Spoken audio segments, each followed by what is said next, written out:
So I would like to give the floor to the director and screenwriter, Erik Skjoldbjærg. If I pronounce it correctly, he was already here on Friday with his film Nokas. But he made a number of films.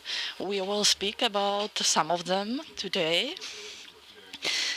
And one of his controversial films, which were talked about on an international scene, was the Occupation, his series. We will hear more about it later on in the afternoon. But let me welcome Erik. Welcome, Erik.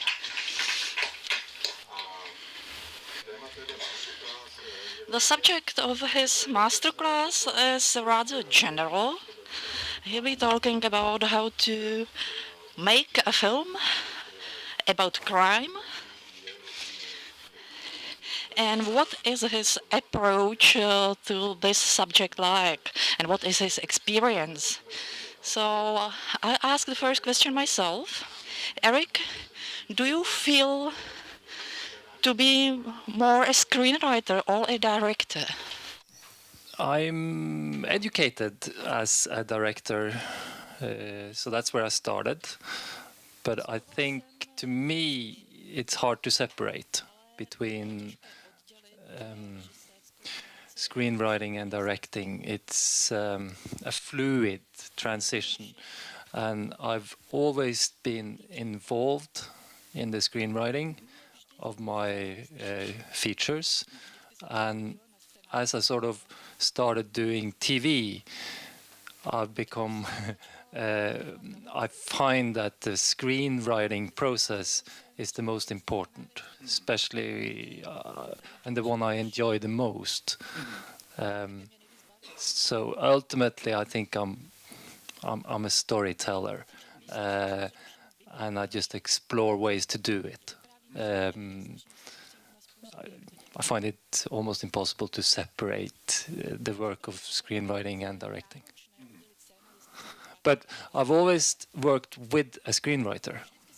I've never done anything where I've written everything myself and then directed it.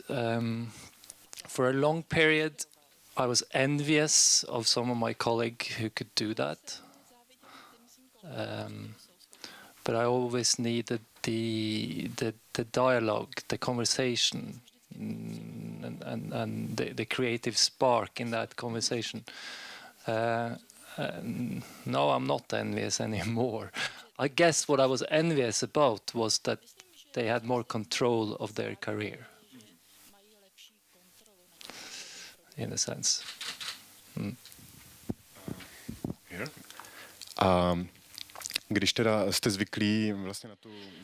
You can't imagine not working with a screenwriter, and but when you only write a screenplay and you see a director working with your screenplay and transforms it onto the screen, don't you feel the need to talk to the director and tell him what was your original idea?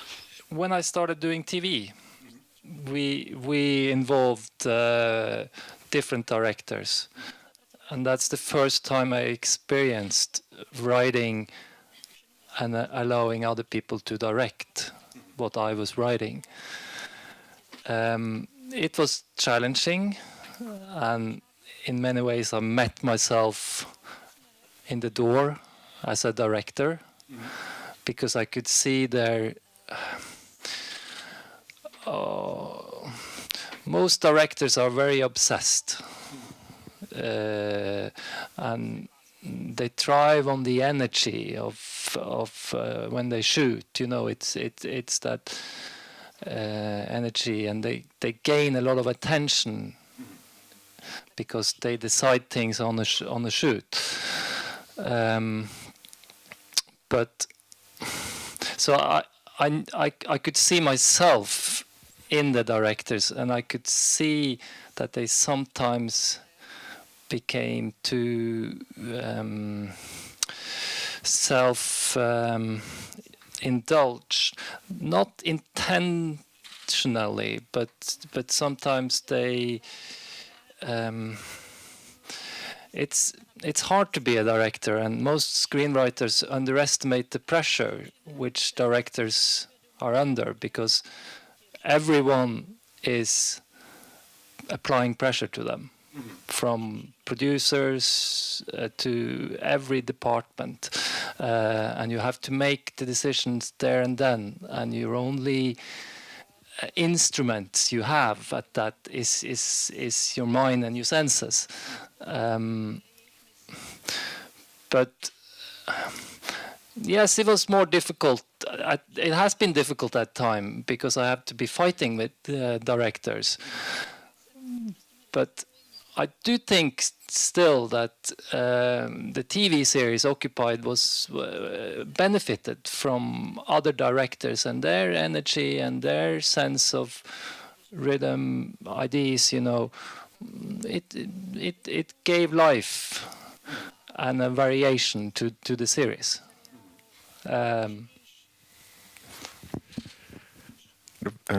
Dobře. Okay. A lot of your films work with crime, either directly or indirectly. So my question is, are you fascinated by crimes, or why are you interested in crimes? I think, to me, crime is a way to dramatize,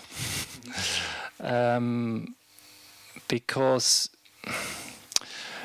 as a viewer, when I first started watching films, I was drawn to crime-related stories, mainly because it's a way of storytelling where you don't. In a way, it engaged me because I felt like it could activate my mind. I don't know what's gonna happen. So in a sense, it felt like. How can I say it? It's like exploring in life. You want to sort of explore something, and you search and you try and figure out what's the truth, and that part of crime stories I find interesting. But I never read thrillers at all. I'm not interested in the solution and the last chapter of a thriller. I'm mainly interested in. I think I'm mainly interested in the characters and how they respond to crime. You know, in a thriller format, you have someone who's searching for the truth, which I find an interesting aspect, you know. And I guess, to me, when I first started out, I started thinking of ways I could explore that, and I ended up sort of very quickly. I sort of gravitated towards why would people commit crimes, and how do they respond if they're being accused of a crime. And when I first went to film school, I was in my early 20s. I knew I wanted to do something with this medium, but I didn't exactly know how I was going to do it, and I hadn't found a language. in terms of film at all. So I was exploring that, and that's why when I was asked to come here, I was thinking. I tried to think back at that, and I was trying to think: is there, or why? Because in my school, I did a school film, which was the first film which touched upon crime, and I was quite satisfied with the result of that film. So it sort of gave me some kind of confidence that this is something which fascinates me and which I'm able to craft. And I'm going to show just the end bit of that short. It's I haven't seen it for ages, but it's on a DVD of Insomnia, my first film. So I thought I'd show it in this context, because I think it's indicative of how I started, and I think a lot of what's within that is still driving me and is still driving my interest for crime stories. I should just introduce it quickly. It's based on a short story, and it's I think the author. I met the author. This is 25 years ago. He even said that he was inspired by a trip he had to an East European countries. It was then the Eastern Bloc, but I never quite figure out why. But the story is to do with a man who meets who meets a younger woman, and she's thrown out of a bar, and he tries to defend her.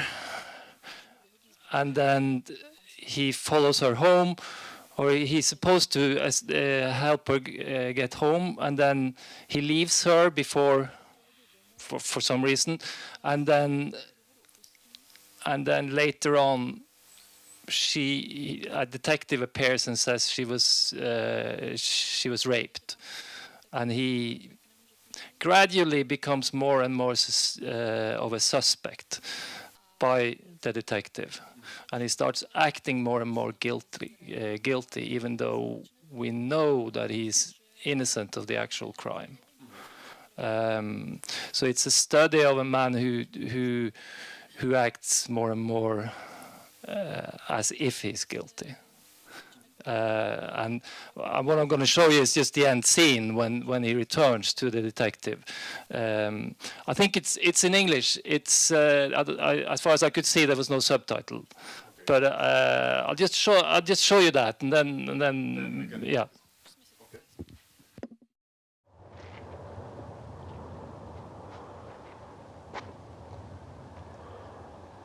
Mr. Lawton.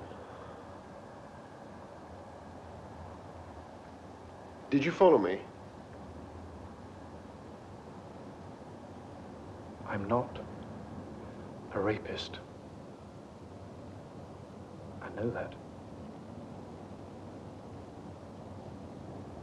She was picked up and assaulted by a man in a car.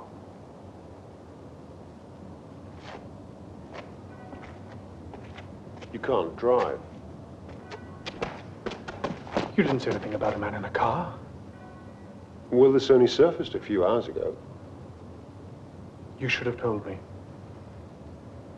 We tried to get in touch. You weren't at home.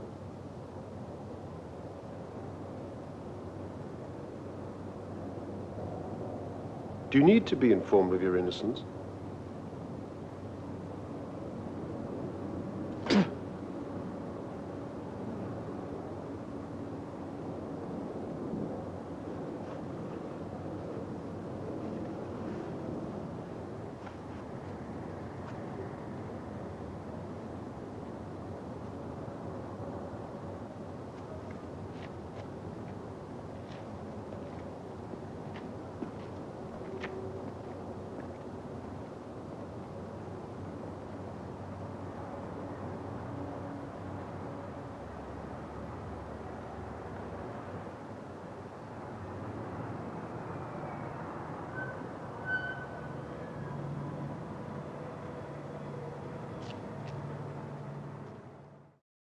that's the reason I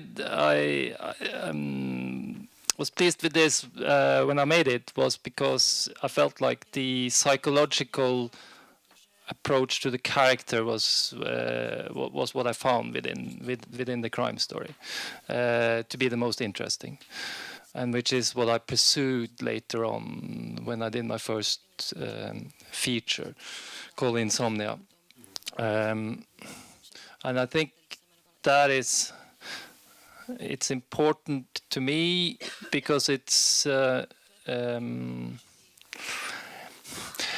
I often begin with what's interesting to me about a subject matter, and that's a sort of instinctual start. I try and think of what's interesting to me, and most often it is something I don't quite fully understand.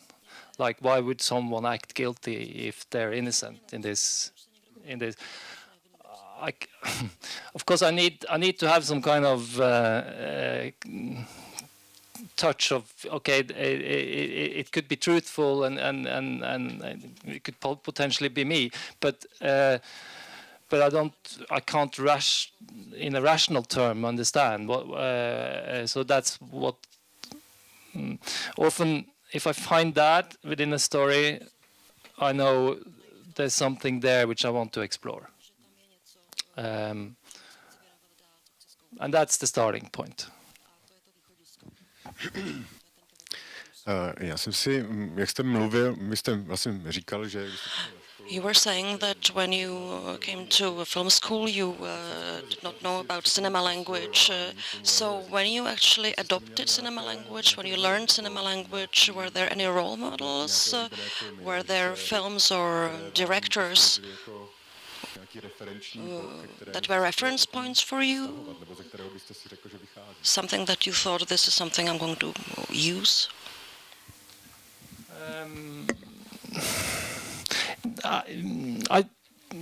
I spent my years in film school watching a lot of film history, and there were filmmakers which attracted me. Yes, like Antonioni, the Italian director, you know, and mainly some of the classics. And I would study why. I would study why. A lot of times I would try and study why what's fascinating about it, but I've never stayed truthful to any particular filmmaker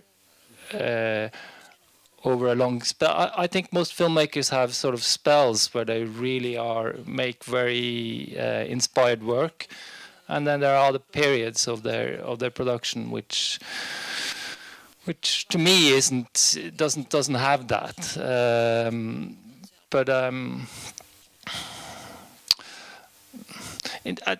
Early on, I was looking for a form. So filmmakers also like Robert Bresson, you know, who has the French filmmaker who has such a rigorous method of creation. You know, I did find them fascinating. Ještě jedna otázka tady takového podobného druhu. Another question. We often have a term like Nordic noir or Nordic crime thriller. Do you feel yourself to be a part of the school? No, I'm not part of any wave or school or anything. I never fitted into. It's just a matter of, I think for people outside, yeah, probably, I am. For me, I think it's part of my identity that I don't belong to any groups. It makes me feel I'm not free. So it's, and I need, even if it's an illusion, I need that freedom to feel creative. I think when I did Insomnia, which is a film which came to be known as sort of Nordic noir, I came straight back from England, and there was no crime sort of. Most people in Norway wanted to make drama films, Bergman-influenced films, some comedies, some stuff which worked in the box office. Crime was there hadn't been made any proper crime films for a decade, so it wasn't anything like that at the time. But I came with a different tradition, and I came from sort of a psychological perspective upon crime, which was why I started sort of working on Insomnia, which was a script we did, me and another person I met there. We went to a different film school in London, and we worked on it for quite a few years. It was quite a traditional crime story at the start, but I think it became more and more sort of twisted into to me. I think you can start with something quite simple when you work on storytelling, and then you can gradually sort of. I kind of like to twist things around and say, well, what if it's the opposite?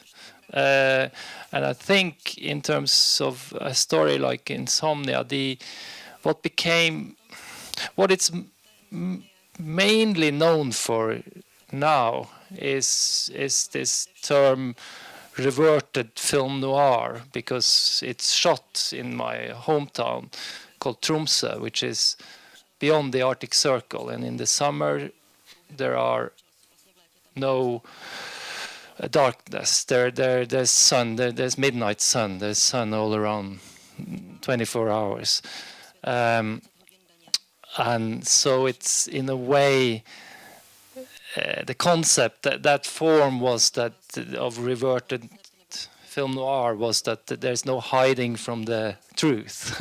This is a character who shoots his best colleague, his friend, and then he doesn't admit to it. And it's a study of a man who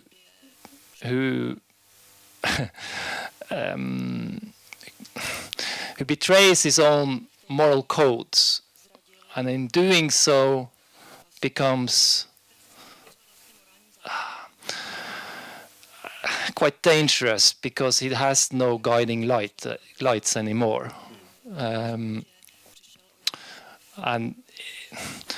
those parts we worked out earlier on. It was sometimes later we'd worked on the story for a few years that I realized, we're going to set it in my hometown, and we're going to set it in the summer, and he's not going to be able to sleep, and he's going to sort of gradually lose contact with what's real, what's not.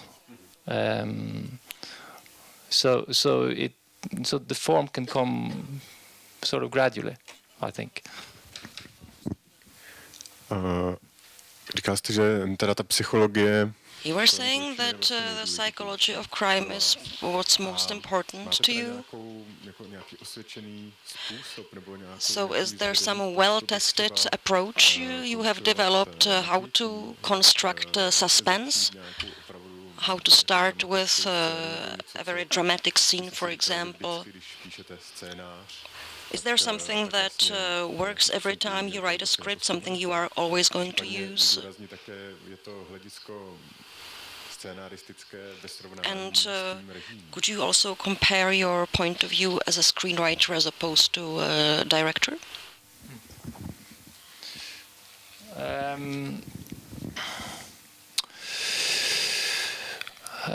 First, what works dramatically, I never start with that. I never start with what works dramatically. I always start with what's interesting to me, or what's fascinating, which area within a particular subject matter, or if a producer will come and suggest an idea, I always start thinking, if there's something which triggers me in the core of the idea, I try and sort of figure out what it is, and I often make a note of that this is what fascinates me, and I always try and revert to it. It's not like I try and sit on it all the time, because you have to explore, but I think I learned very early on that the collective spirit of filmmaking, be it when you're a screenwriter or when you're a director, is such that you could easily get captured by someone else's suggestion and then lose. And you should do that, you know. I do endorse that, but you need to have some kind of a mechanism to figure out, well, does it fit this story or not? Is it something you can use for your story? Whatever suggestions come up, and then in order for that to work, you need to know what your main interest is, and I try and explore that first, and then and this is something I learned gradually. I try and do a lot of research. Just to gain some ground on what people within the field of this subject matter knows or not. Like in terms of, let's say, insomnia, I would sort of study sleeping disorders of sorts, because it may give me some good ideas. And then later on, I look for a way to how to structure a story. But when we come to structure a story, I think, to me, what works is to have some kind of initiating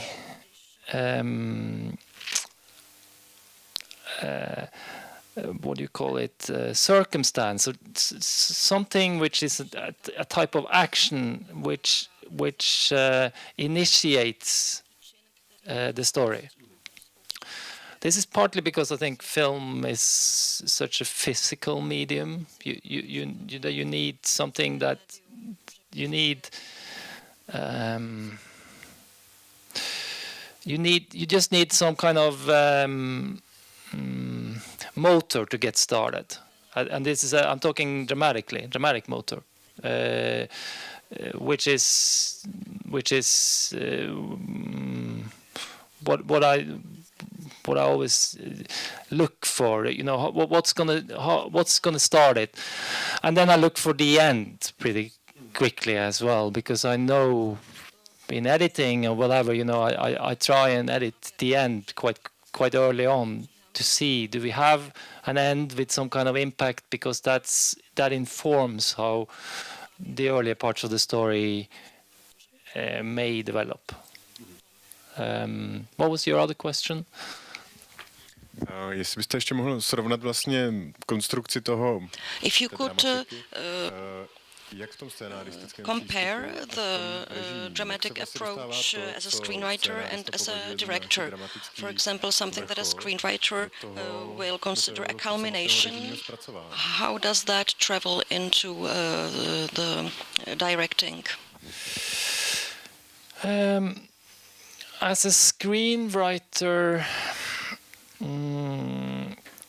I try to reveal as much as possible, and then this is just a very general. And then as a director, I try and figure out what we need to conceal, because I always find that any script I've worked on, we have spent endless discussions on whether this is clear or not clear, and that's a large part of the screenwriting process, and a lot of discussions with producers and what have you. And much of that discussion seems, when you get to the editing stage of it, seems not to have been the relevant points. Like like something you would fear in a script not being clear is actually immediately cleared from the cast or from just some way the actor interprets his character. I'll give you an example. That short clip, you know, the cast of that, there was something about the guy who looked guilty. You know, it's part of the cast, but you can't envisage that when you write. So so you actually sort of overemphasized the ability to be guilty and try and find actions, and you try and invent ways to sort of dramatize guilt, which is when you see the cast and when you or in action you see, oh, that was not necessary, because you actually have to work the other way around. How is he going to appear innocent? You know, how as an example, and that it amazes me, because I've worked with this for 25 years and I still haven't figured it out to make the right shortcuts from screenwriting and these discussions about what is clear into directing and editing. And I've somehow concluded that, well, for some part you do write a script for the financiers and the producers and everyone to feel assured that the story is told. But some parts you can't be quite sure. You have to override it in order to for everyone to feel confident in what we do, including myself. And then you need to try and break it down later on. I think, and this may be, I think it's actually relevant to drama as well, but maybe more so with crime, because it's the way the audience is supposed to follow the story and what needs to be clear and what not. So that this is a big difference, and I cannot. You always look for ways to try and sort of focus your energy on the right moments when in terms of screenwriting, because it's a long process. And you somehow deal with the abstract because nothing is shot yet. So that is a difference too.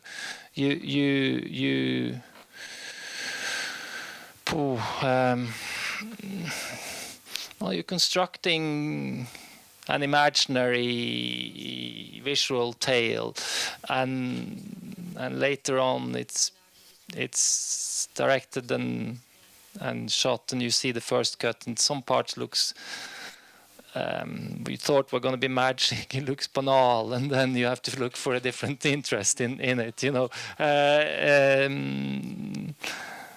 Okay, I think I've normally when I answer I get lost in the end. So yeah. Děkuji.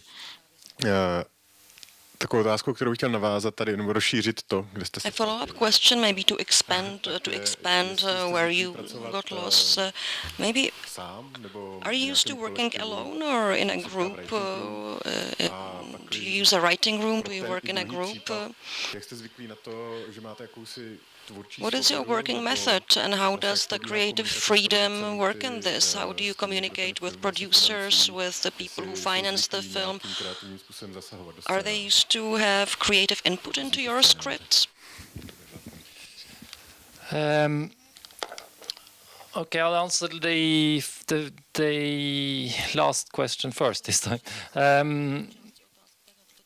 Yes, I allow the producers creative input. I think that if they feel ownership in what we're making, they are able to go much further in terms of how we finance and why things are suddenly important, even though they cost a lot. And so I do try and involve producers, but producers come in different kinds. A lot of producers call themselves creative producers. Not all of those who call themselves creative producers I find to be creative. One thing which is important about being creative is that you need to be constructive. And when you get an idea, if your first fear is that it's not going to work, that's not very creative. So that's something I look for when in collaboration, because as I said earlier on, I never work alone. I always work with someone. Often in my feature films, I work with one person, sometimes two persons if the script didn't fulfill, or if it didn't sort of. It's sometimes like it's almost like a code. You can't crack it, and you keep working on it.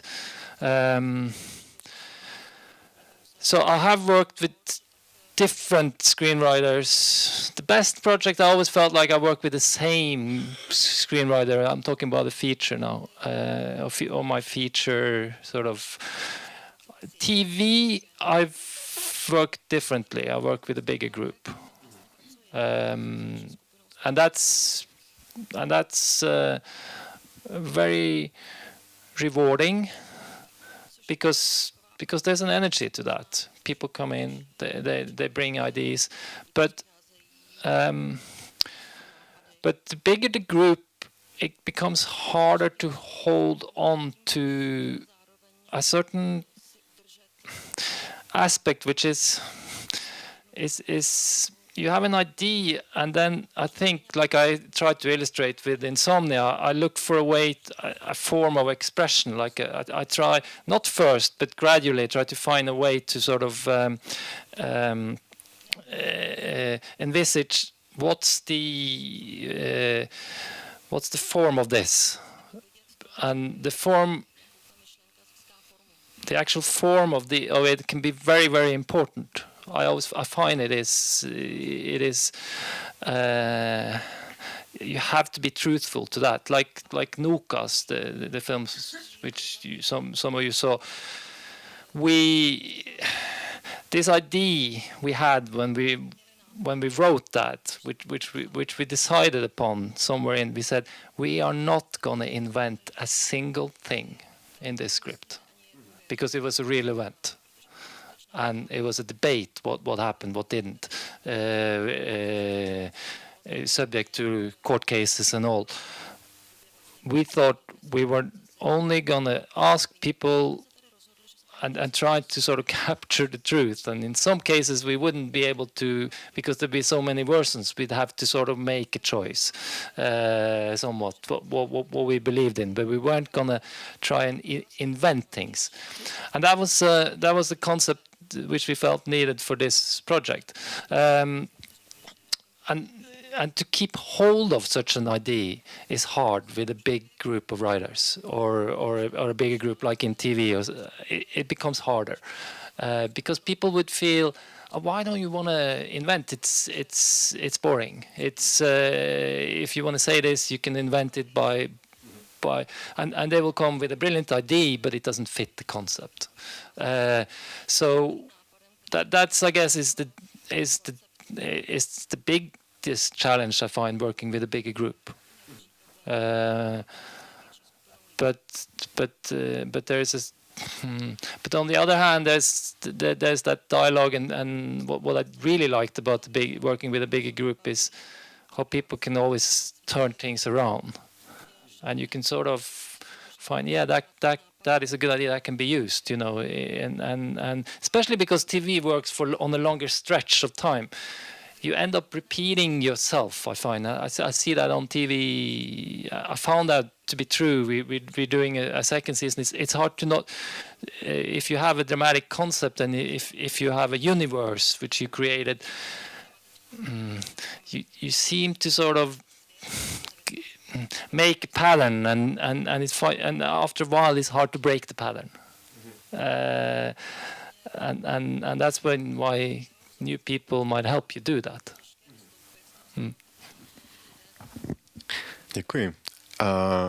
Pojďme se teďka trošku přesunout k etickým otázkám. Now let's talk about ethical issues when writing a screenplay, because we're talking about the anatomy of crime, talking about crime. Is there, for example, legislation or something the Norwegian media, maybe is there an ethical code that the Norwegian media might require, something that you can't go beyond? And I'll give you an example. We learned in the previous lecture that in Czech television, you cannot have blood represented in red color before 10 o'clock in the evening, for example. Before 10 p.m. you can't have blood on screen. Do you have things like that, an ethical code or limitations?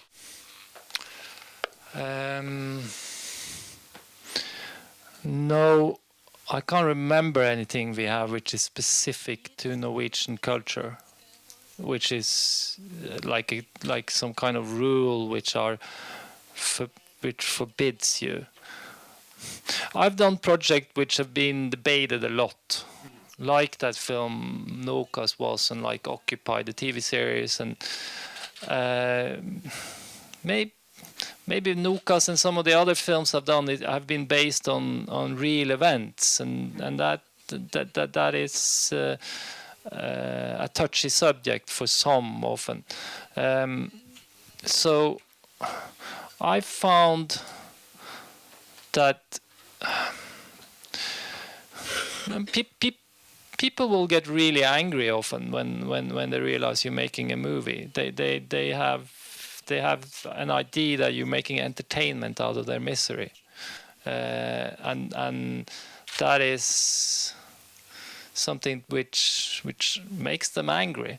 I understand totally why. I actually I went through, I'm not going to say what, but I went through sort of a personal tragedy, and then I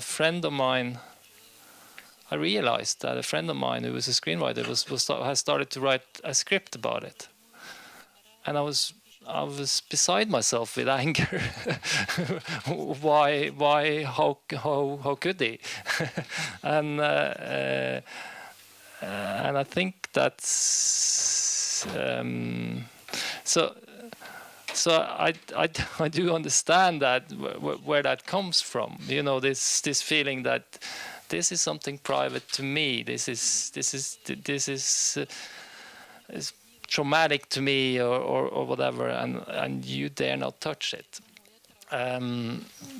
But for instance, with Nokas, it was of national interest.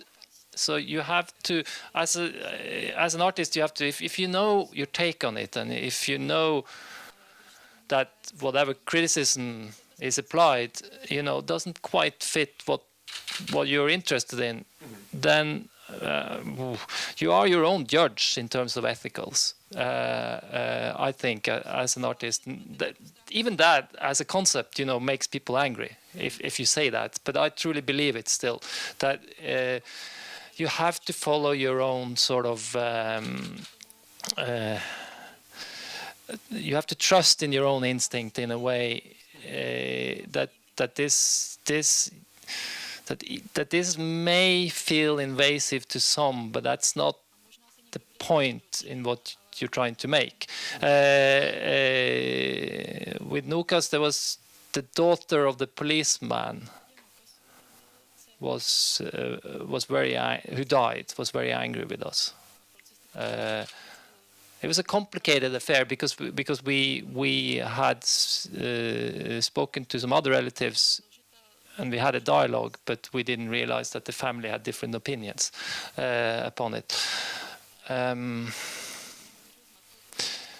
It was very uncomfortable, yes. It didn't stop us from making the film. I'm not sure if it really... It didn't change our direction with that film because I felt like it wasn't really what... I felt the criticism was... well, I didn't exactly know what her, but there was a lot of other people who were criticizing us, and I felt they were describing a film which wasn't exactly the film we were making. But Yeah. So I have no clear answer, but I do know that you when you criticize, you have to think, well, are they right or are they wrong from your perspective? Okay. Co taková třeba právě užívání brutality ve filmu? And what about brutality in film? Brutal scenes, brutal images. Něco pakliže to vaše jaksi vnitřní svědomí vyhodnotí. If you feel that it's essential for the story, is it okay to show brutality in Norway, in all kinds of media? It's not regulated in any way, not even on TV. You can show anything.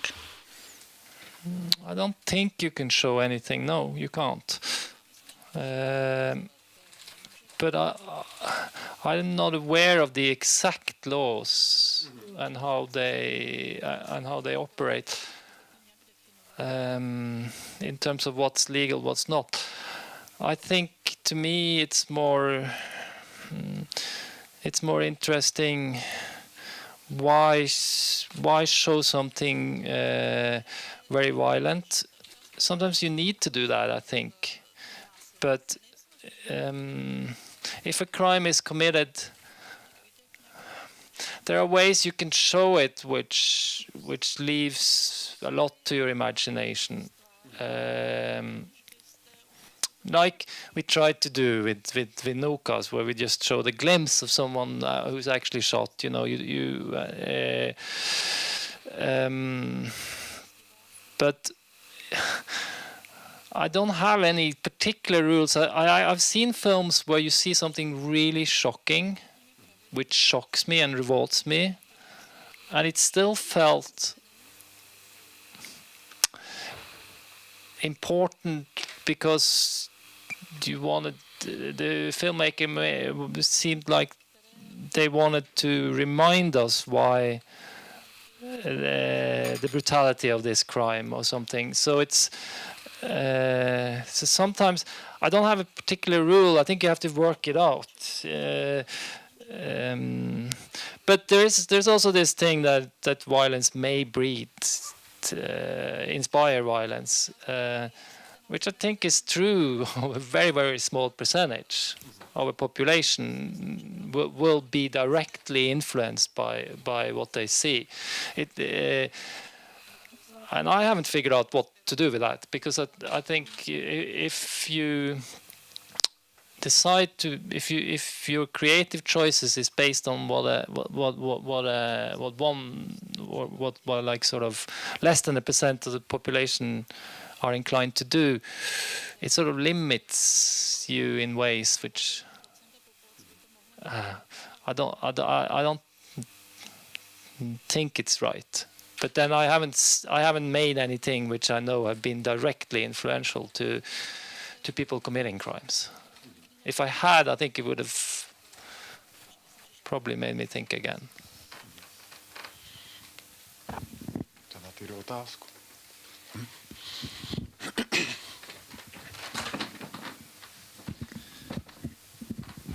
Thank you. If you, when you write about crime, I mean about an act of crime, is it like a part of your fantasy, or do you work with real data? Do you like do researches, or do you, for example, talk with some criminals? I have done both. I've spoken with criminals quite a bit, and even with that with Nokas, the film which was screened on Friday, we tried to cast criminals. So I got involved in more sort of criminal groups casting, because I was looking for a certain authentic quality. So I met a lot of criminals, both in jail and out who weren't in jail, just to sort of actually to find the right people. And I think sometimes it's within my own fantasy, But often I find speaking to people more fascinating, and then applying it to my own fantasy, in a sense. So I actually do quite a lot of research. That's part of why I do research, is to try and sort of it's a sense of curiosity. I actually find working with writers in Norway, I wish they did more research earlier on. But there is a balance, because research can, when you create fiction, research can you need to stop at one point and think, well, how are you going to craft a story out of this?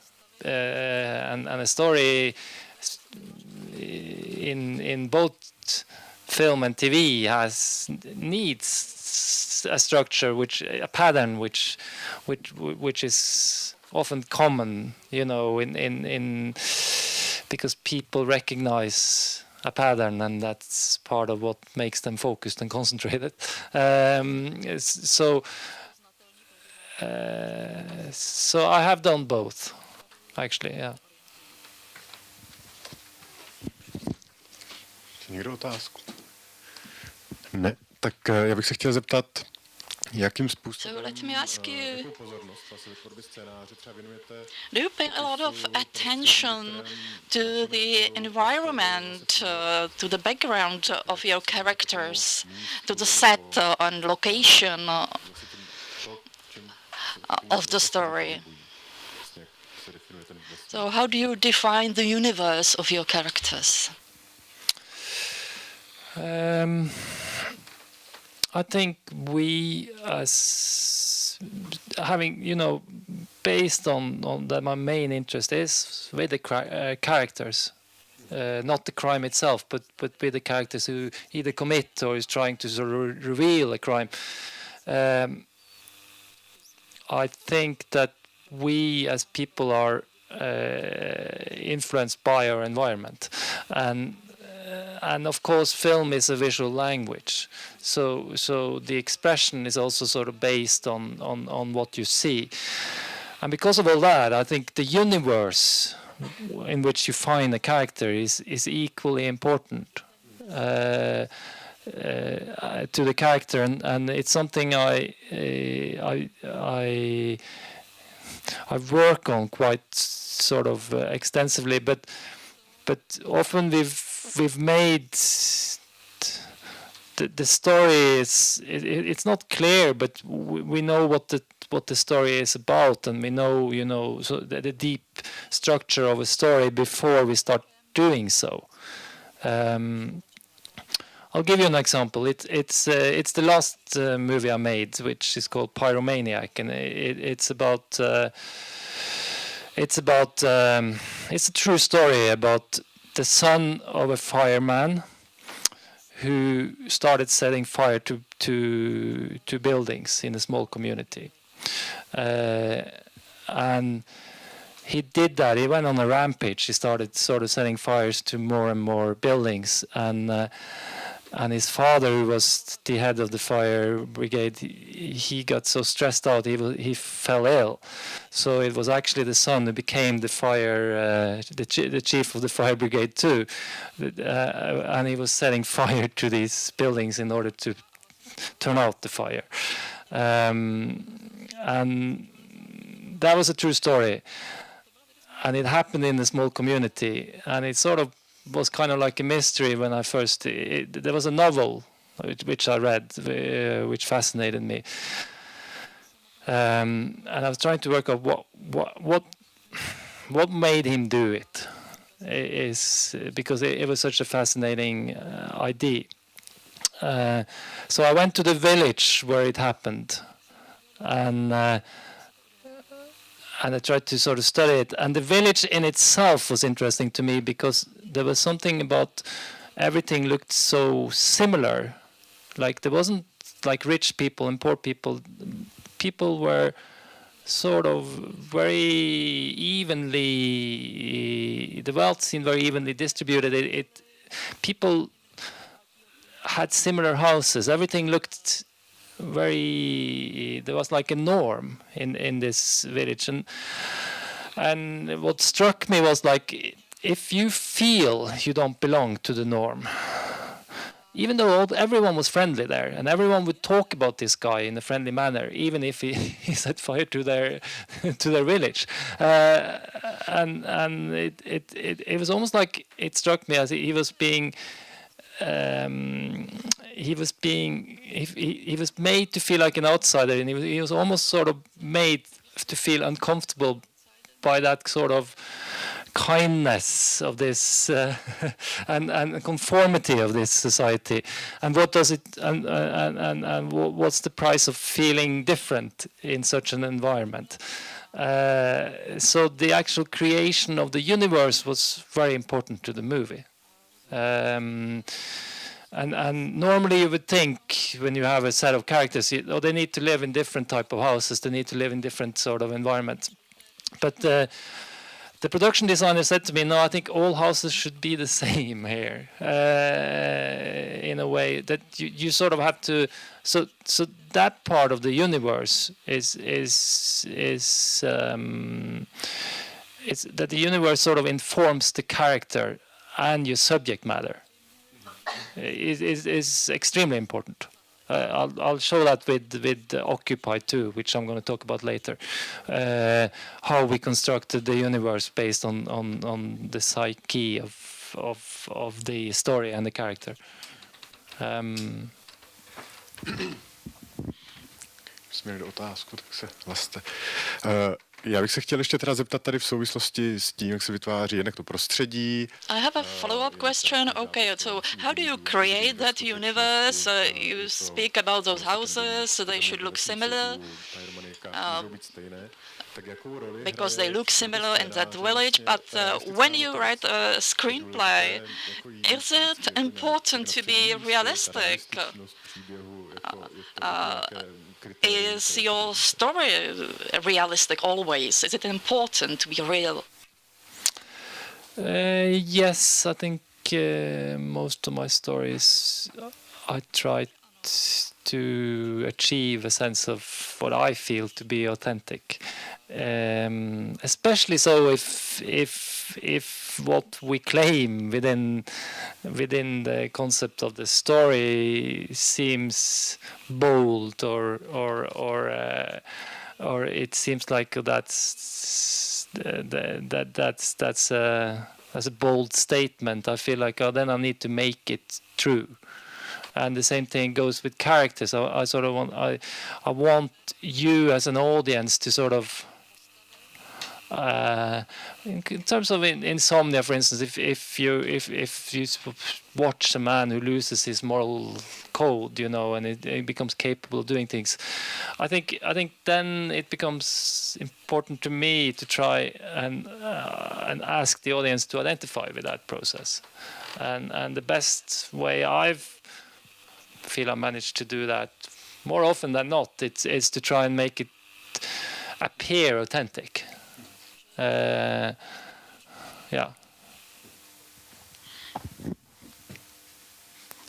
Otázka. Já bych se chtěla zeptat, co je pro vás nejhroznější zločin, který ho... What is the most awful crime for you? Do you have an example for you personally? Perhaps can you think of an event that is essential and really, really awful as a crime? What is the most atrocious crime for you? And another question, what is the most essential film, not your favorite, but most essential crime film for you?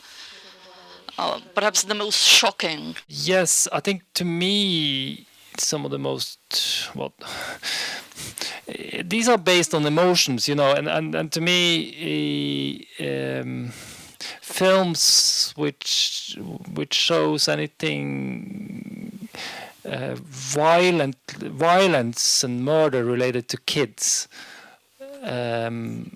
is something I find very shocking, and it's often used in drama because of the shock it creates in people.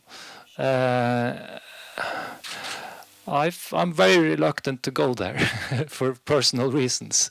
In sort of making things, you know, it's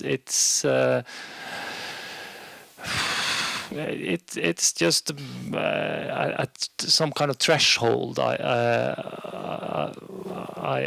have that it's especially if it's a constructed story. I find it's okay. It's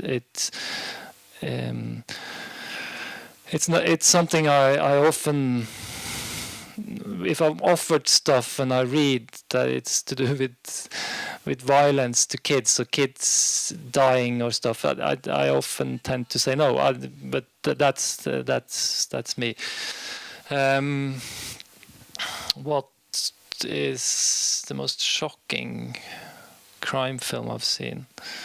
I don't know. I think watching documentaries, you know, there's that sense that they are true. That is, what you're watching is something which has happened.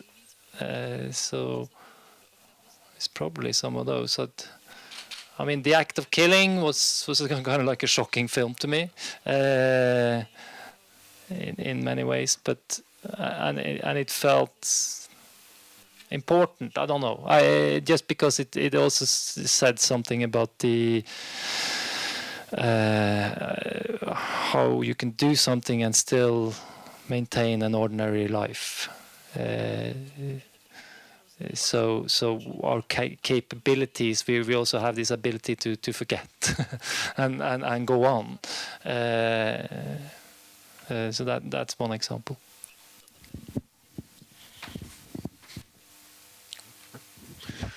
No, tady vlastně mi jste zmínil teďka film Joshua Oppenheimera,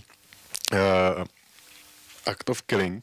You have mentioned Act of Killing, where basically the crime is caused by a political situation. So, have you made a film that referenced some political context? Or is this genre in Norway, of films that respond to a current political situation? Do you have that genre in Norway? Is it common? Do you have it at all?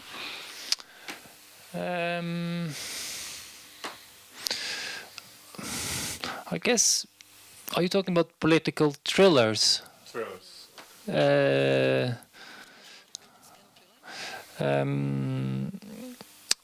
No, there hasn't been. I guess Occupied is definitely the closest thing to a sort of political comment. You know, that it comments upon politics and the way power is used. Prior to that, I touched upon it in the film I did called The Enemy of the People, which was based on an Ibsen play long time ago. But it's it was a comment on how on how you sort of try and do something with what you feel is unjust, and what happens to you if you're up against the majority. That your way of protesting becomes almost like you can become you can lose your way by protesting against something, because you become in love with the actual act of protesting in ways. But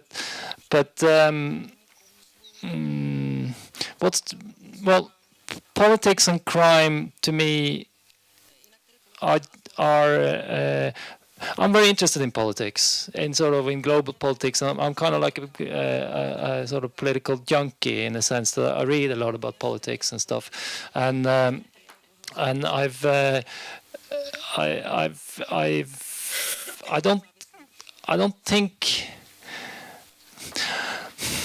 I don't think politics can be, it's not as clear-cut as crime, because most people who deal with politics don't, in their own perspective, commit a crime. They are pursuing something which they either believe in, it may be for personal gains, but they still legitimize it, you know. So I think politics is,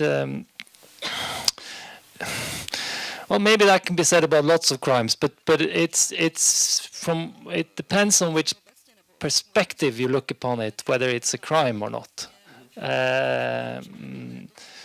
What interests me about politics is how it influences us as a society and as individuals, for sure.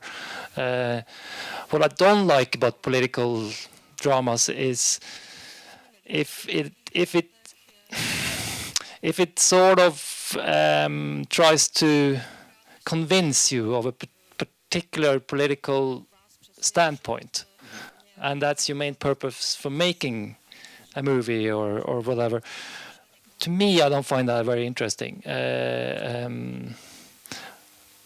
would sort of rather make my own choices and try and sort of show how politics is a matter of perspective, you know, and then leave it to the audience to decide, in a sense.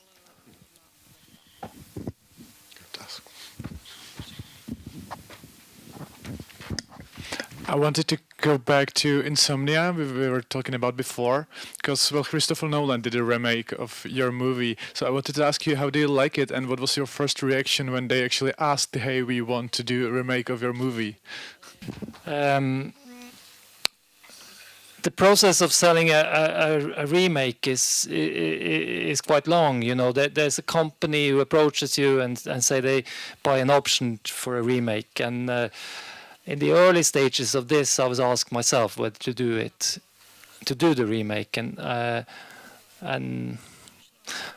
wasn't interested. I just felt like, oh, I'm going to do the same thing one more time. There's nothing more for me to explore. So I said no, and then I went to do another movie, actually in America.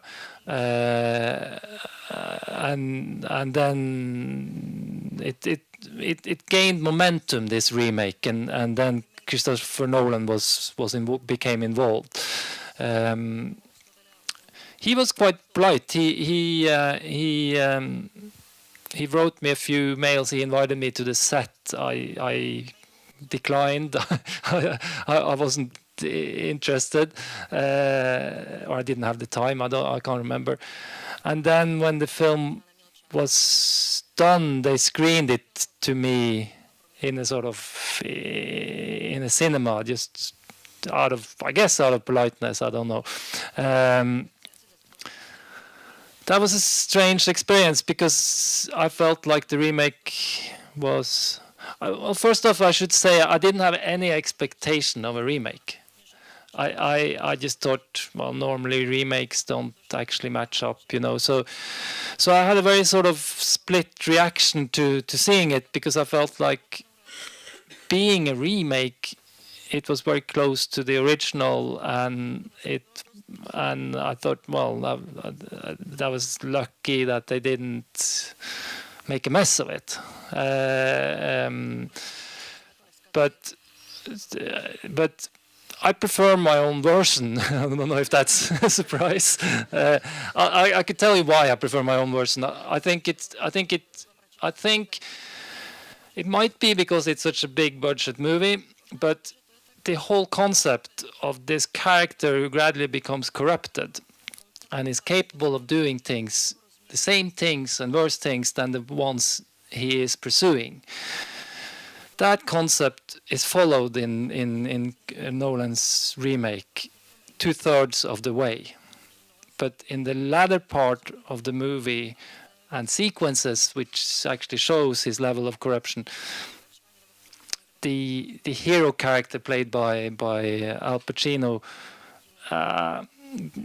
doesn't follow. He at one point he stops himself, and it becomes, to me, the last act of the movie becomes a little bit sort of paradoxical, because they make too much effort to claim he's a good guy.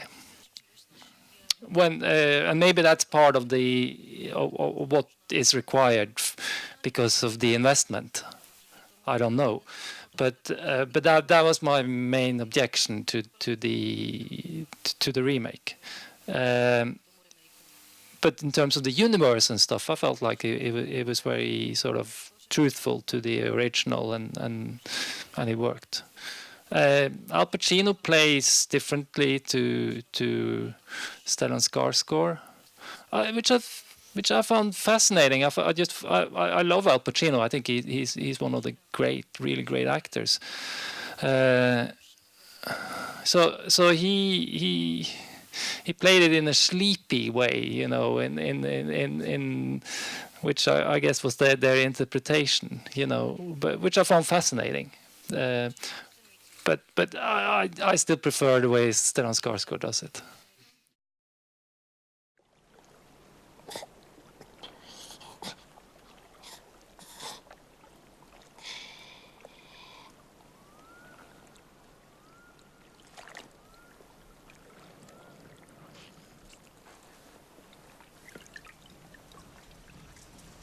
Så fann jag Zachariasen. Han låg bland stenarna och pekade. Jag sprang i den riktningen, pekade. Så fick jag se en figur som försvann bakom en sten. Jag gled jag. Så hörde jag ett skott. Så såg jag någon komma springande mot mig. Först skyter han vik. Så löper han rätt mot dig. Va? Efter han hade skutt vik löp gärningsmannen rätt mot dig.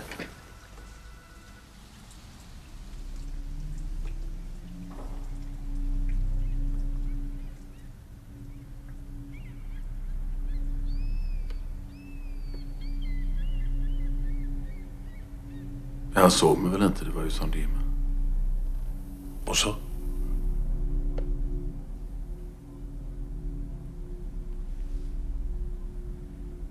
När han fick syn på mig så tvärvände han och sprang tillbaka.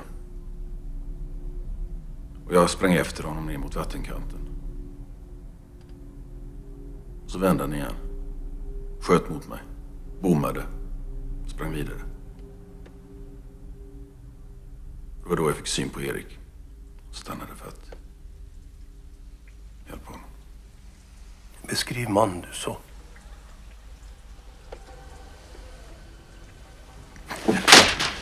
Den jävla kartan är fel. Enda sten är utmärkt på den. Men den där bunkern under redskapshuset, den var tydligen inte så viktig. Nej, det var mycket duell. Hade jag vetat om den där gången så hade jag haft en man där nere och då hade Erik varit här nu. Nej, det skulle ha varit som i Sverige. Vi skulle alltid ha både ett vapen.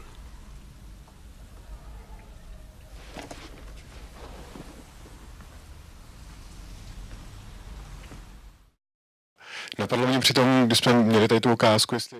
Looking at this clip, I'm thinking of another question. When you write a script, do you see the casting? Do you write it for an actor?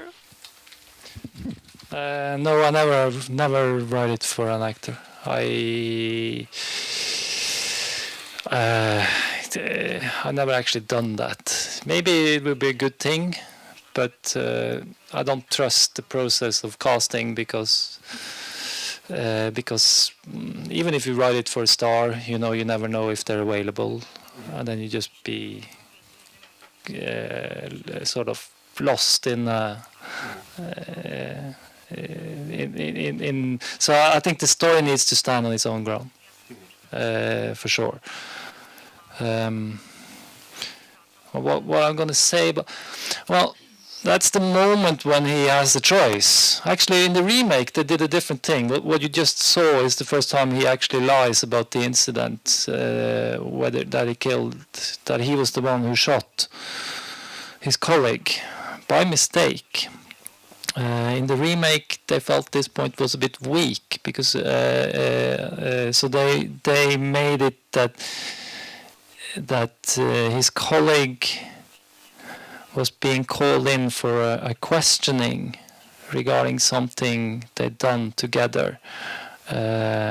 So he was afraid that his colleague was gonna talk and give him a bad reputation, which is something they dramatized in the remake.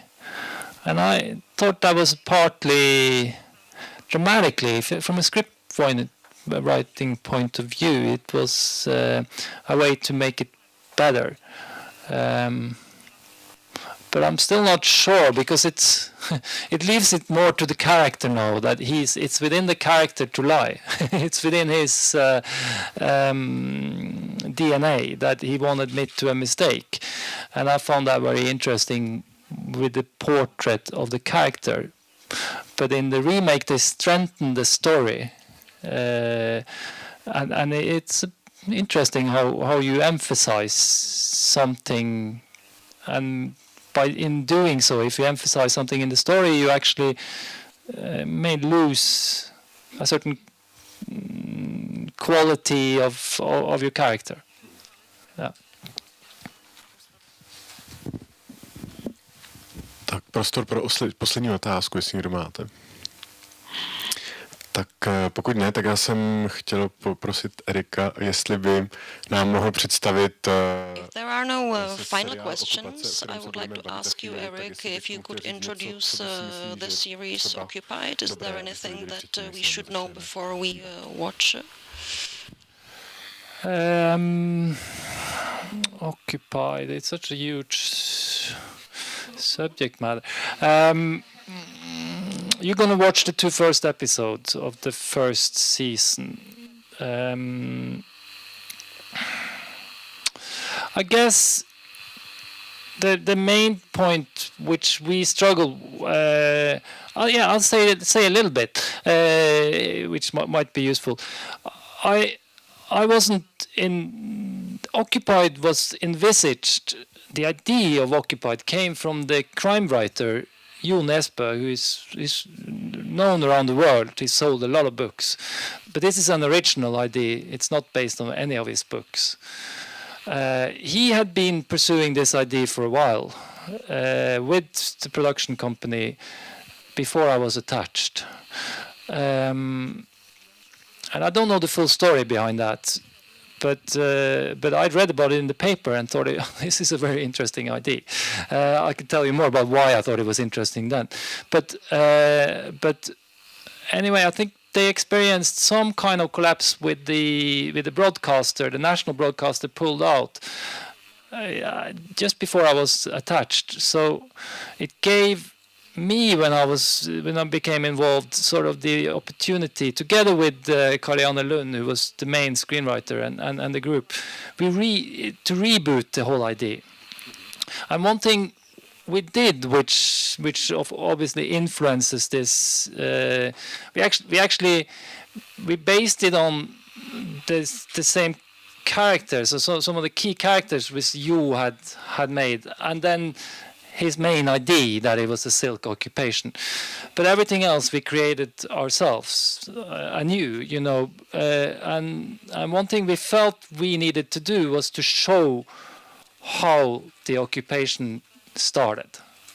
And that's, I guess, tailing back to what I say. To me, we need to see what initiates the action, which everything comes from.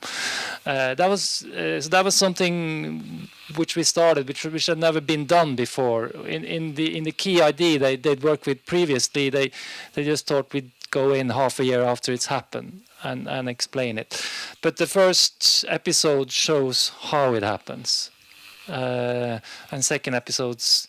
And then we came up with this idea that we were going to jump a month for each episode, which was also an idea which I felt was very important because it could show a political process taking shape, and you needed that.